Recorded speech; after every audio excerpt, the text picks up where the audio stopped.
సోమకళాధరమౌళౌ కోమలఘనకంధరే మహామహసి స్వామిని గిరిజానాథే మామక హృదయం నిరంతరం రమతాం.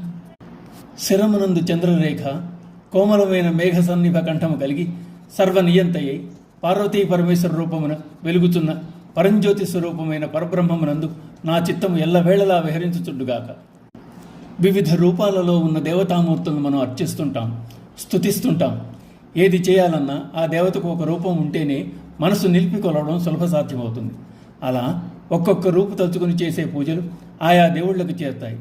అనగా నామరూపాల ద్వారా తెలియబడిన సాకారణకు చేసే సేవ అంతిమంగా నిరాకార పరబ్రహ్మం చేరుకుంటుంది. సత్యమునకు ధర్మమునకు ప్రతిరూపం శ్రీరాముడు. పితృవాక్య పరిపాలనాధురంధరుడు, ఏకపత్ని వృతుడు, సుగుణాభిరాముడు. ఈ లక్షణములన్నీ కలబోసి రాముడైతే కస్తూరి తిలకం లలాట ఫలకే అని వర్ణించినట్లు నీలిమేఘఛాయవాడు శిఖిపించమౌళి, వక్షమున కౌస్తుభము, చేతియందు మురళి, ముఖమున చిరునవ్వు కలిగిన దివ్యగుణ సంపన్నుడు శ్రీకృష్ణుడు.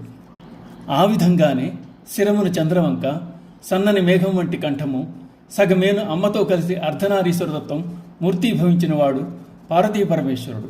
దయాళువు, శాంత స్వభావుడు అయినా అవసరమైతే ప్రళయకాల రుద్రుడు. నియంత్రత్వ ఠీవి కలిగి ఉన్న మహాతేజో సంపన్నుడు పరంజ్యోతి పరబ్రహ్మం.